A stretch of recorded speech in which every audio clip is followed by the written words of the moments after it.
Doutor, falando a respeito dos cuidados, né? Que é o Vou segundo. começar a usar só a palavra difícil agora. Aí você vai me ajudar. Isso eu ia falar, doutor. Até mandar um abraço para Carol, que é assessora do senhor que está aqui acompanhando a conversa. O senhor fala de um jeito que é muito fácil de entender. E isso às vezes não é sempre que a gente encontra, não. Enfim, foi muito media treino ou já é uma habilidade do senhor? Media Doutor? treina, Carol.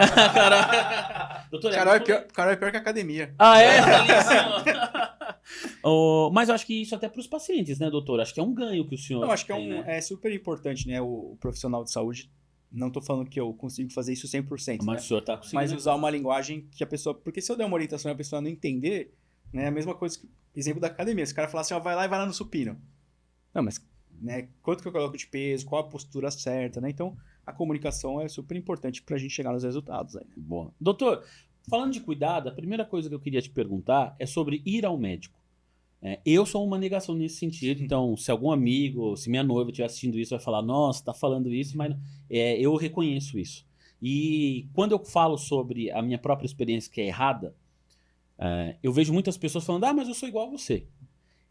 E a gente não tem esse hábito, ou pelo menos não como deveria. Queria que o senhor falasse um pouquinho a respeito disso, né? Quando a gente entra num processo de envelhecimento, é mais importante ainda você estar ali com um profissional de saúde, alguém que você confia, acompanhando a sua trajetória, e como que isso pode ajudar justamente naquela palavrinha que a gente comentou antes, para você ter uma longevidade na sua vida. Não, acho que tudo na vida, né, que você vai fazer, a gente estava falando um pouco de mercado financeiro, a gente está falando de podcast, tudo na vida você precisa de uma orientação, né? Tem algumas pessoas, claro, que conseguem fazer autodidata e tal, mas nem sempre é o melhor caminho, até porque algumas coisas na vida você tem o direito de errar, outras coisas na vida você não tem tanto o direito de errar, né? Então é sempre bom você estar bem aconselhado. Então, assim, passar no médico ou ter a sua avaliação periódica do médico é importante para a gente traçar o caminho mais correto, tá? E é uma construção, né? Então, o médico, muitas vezes, assim, não adianta ele chegar pra você e falar assim, pô, você tem que fazer isso. Tá. Talvez você não vai fazer. Mas se ele perguntar, ó, como é que é a sua rotina, né? O que a gente pode encaixar de coisas? Porque eu uso elevador. Pô, vamos tentar usar a escada? É um exercíciozinho ali, entendeu? Mas eu como muita besteira, eu almoço na rua e tal. Vamos ver se a gente consegue achar um restaurante melhor, né? Então, remédio. Não adianta eu falar pra você tomar um remédio 4 vezes por dia.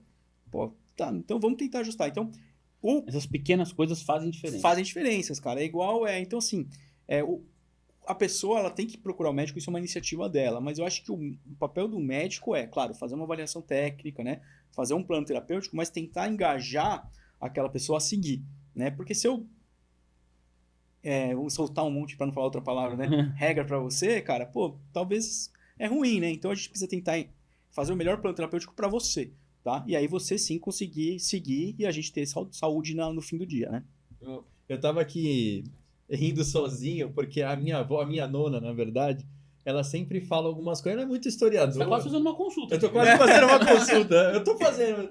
Não, e ela sempre fala uma coisa, doutor, que entre várias coisas que ela fala da infância dela, que foi muito legal e tal, ela sempre se gaba, na verdade, hoje eu tô quase fazendo 90 anos porque eu nunca fumei e nunca coloquei uma gota de álcool na boca. Isso realmente, o quão prejudicial é o cigarro e o álcool pensando na nossa vida? Você já falou pro seu avó que você não pode falar a mesma coisa que ela? Eu não posso falar a mesma coisa. Não, assim, são coisas que obviamente a gente sabe que fazem mal à saúde, tá? Assim, tanto a curto prazo quanto a longo prazo. Acho que o cigarro é um baita exemplo aí, né? De que, pô, acomete pulmão, né, circulação, aumenta risco de infarto, aumenta risco de derrame. Então, cara, não tem muita discussão aí, tá? Claro que tem pessoas que realmente precisam disso e tem que ser trabalhado, né? É uma provocação que a gente sempre fala. No tabagista, quando vai no médico, é papel do médico sempre convidar ele a tentar parar de fumar. Tá? Se você não fizer isso, tá errado. Talvez uma hora... Porque aí vem da pessoa, né? Uma hora ela vai estar preparada para falar, pô, agora eu quero, né? E o álcool é a mesma coisa, né? O álcool é de alguma forma, um conteúdo tóxico, vamos dizer assim, tá? Mas assim, ele, para ficar mais tranquilo, ele é menos agressivo, vamos dizer, que o cigarro, tá? Mas ele tem que ser usado aí com moderação, né? Ele não pode ser, a gente tem lá aquelas metas, né, de consumo, pra gente não... Tudo em excesso faz mal, tá? Mas o álcool, ele pode ser ingerido, algumas teorias até o vinho e tal, tem alguns efeitos positivos, mas tudo aí com bastante moderação, assim. Mas são exemplos de coisas que não são saudáveis, mas a gente pode pegar o fast food, a gente pode pegar o sedentarismo, a gente pode pegar dormir mal, a gente pode pegar uma série de coisas que, cara, a longo prazo vão impactar pra caramba lá pra você. Ô, doutor, a gente estava falando de longevidade. Tem um programa na Globo que tem uma palavra composta que assim, é semelhante à longevidade, né? Separada por um hífen, assim e tal. Você sabe qual é esse programa? Bem-estar. Bem-estar! Foi bem demais. Ô, doutor, por que eu pensei em bem-estar? O senhor sabe que na internet tem de tudo, né? E o nosso programa que tá indo pro YouTube, essa parte 2. Quem não assistiu a parte 1, por favor, né? Faça isso. Né? O doutor falou sobre exercícios físicos para pessoas que estão no processo de envelhecimento. Cezinha falou da avó dele. Certamente alguém agora pensou assim, pois eu conheço alguém que vai fazer 90 anos e toma cachaça todo dia. E aí eu queria ouvi-lo sobre isso, né? Porque hoje o que a gente mais tem são especialistas de internet, que às vezes pegam uma exceção e tomam uma exceção como regra. Você já disse tudo, né? Assim, tem uma parte, assim, quando a gente nasce, tem uma parte que hoje é imodificável, vamos dizer assim, que é a nossa genética. O pessoal tá estudando lá, né, pra fazer alteração genética, todo mundo virar o X-Men e tal, né? mas hoje é imodificável. Então, contra isso, você não tem muito o que fazer, cara. Então, essa é a sua parte imodificável. Então, pô, se o cara tiver uma genética boa, de que o álcool não vai fazer tão mal, o cara vai beber a vida inteira e, beleza, tá tranquilo, entendeu? Mas é o que você falou, cara, o cara é uma exceção, né? De maneira geral, o tabagismo, ele é ruim pra 85% das pessoas, entendeu? Vai ter aquelas 15 pessoas que vão fumar a vida inteira lá e não vai acontecer nada, mas ela tem uma predisposição genética super positiva, né? Então, esse é o link aí, né? Então, tem muita gente que vai começar a pesquisar genética pra ver se pode fumar, né? Não, assim, mas a ideia é isso, assim, tem uma coisa que é imutável, que é um pouco o nosso histórico familiar, nossa genealogia, e tem a parte que é o que a gente pode construir em cima daquilo, tá? E aí, cabe a gente a fazer esse papel aí. Ô, doutor, como que é o suporte hoje do SUS me fugiu a palavra, pros idosos? É um suporte legal? Porque, pô, a gente tem diversas pessoas ouvindo a gente. Aí, às vezes, putz, eu vou no SUS, não sei o quê, mó fila, é legal, assim? Assim, o SUS como um todo, ele é um sistema de saúde muito bem pensado, né? Infelizmente, ele ainda não funciona como deveria e, por vezes, é meio sobrecarregado, tá? Mas tem regiões que sim, porque assim, vai depender um pouco da sua necessidade, né? Pô, se é uma pessoa, um idoso, que é saudável, que faz atividades físicas, ele precisa das consultas de rotina, pô, funciona super bem.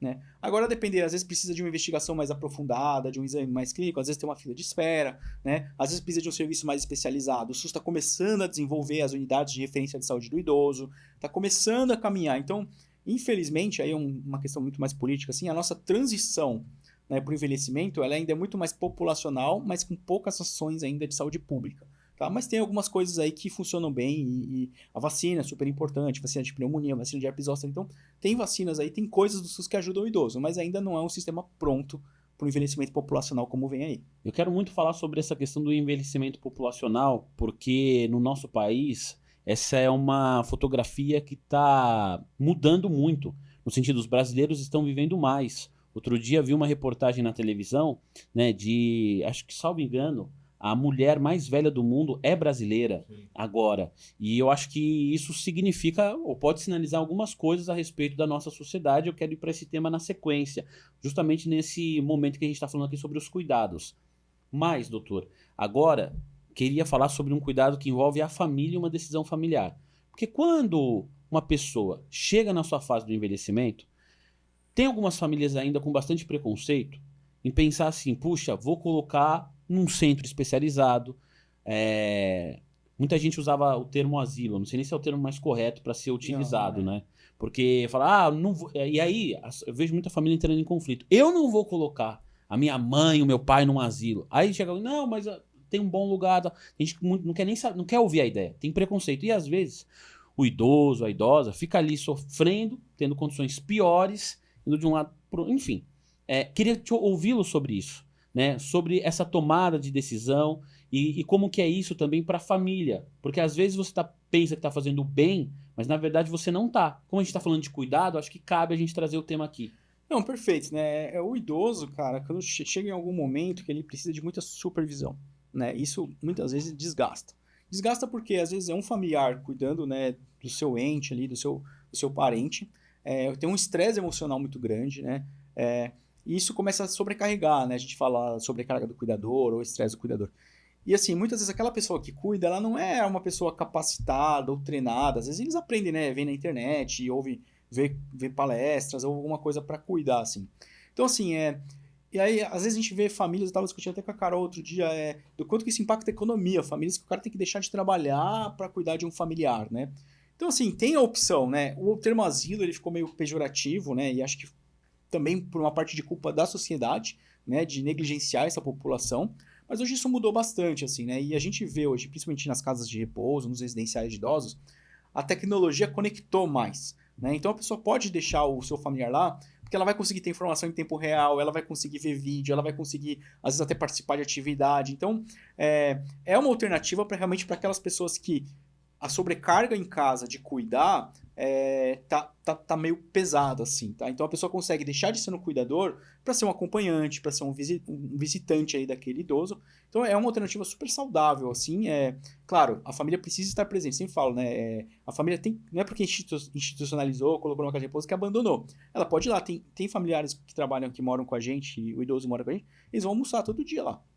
Mora perto do trabalho, na hora de almoço ele vai lá, almoça com o pai e com a mãe, a comida está pronta, vê o seu familiar e volta para o trabalho. Então tem soluções, né? Não é uma questão do entrou, trancou a porta e jogou a chave fora, né? Então tem soluções aí, né? Doutor, o senhor pode dar alguma sugestão ou algumas dicas para, eventualmente, um telespectador ou uma telespectadora que está acompanhando aqui a nossa conversa e que cogita, né, procurar um espaço para colocar ali um ente querido, uma pessoa que ela ama, do que ela pode olhar, do que ela tem que monitorar para falar assim, puxa, isso aqui parece um local seguro, um espaço legal, os profissionais estão bem preparados, porque também não é incomum a gente encontrar na internet, matérias de televisão, pessoas batendo nos idosos, tratando mal. Então acho que muita gente, claro que tem uma questão do preconceito, mas também acho que tem muita gente com medo, com receio.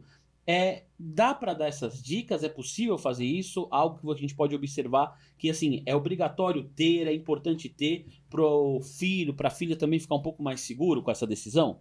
Assim, visitar é fundamental, né? Você conhecer e visitar mesmo, né? Quando você vai colocar o seu filho na escola, né? Você visita a escola, entende como é o método de trabalho, né? Como é que são escolhidos os professores, qual que é o número de professor que tem, o número de aluno por sala.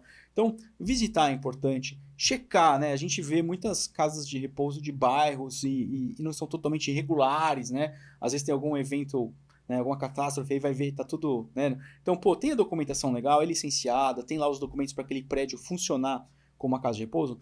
Se a gente não sabe, a casa de repouso ela tem uma série de regras para ser seguida. O tamanho do quarto, o tamanho do banheiro, distância entre camas, locais obrigatórios, cozinha, número de colaborador. Não é assim, vou abrir uma casa de repouso e sou feliz, né? Então, vê se realmente segue todas essas regras, né? Porque aí, minimamente, se você atende todas as necessidades legais para você trabalhar, provavelmente o serviço tende a ser melhor, né? Legal. Boa.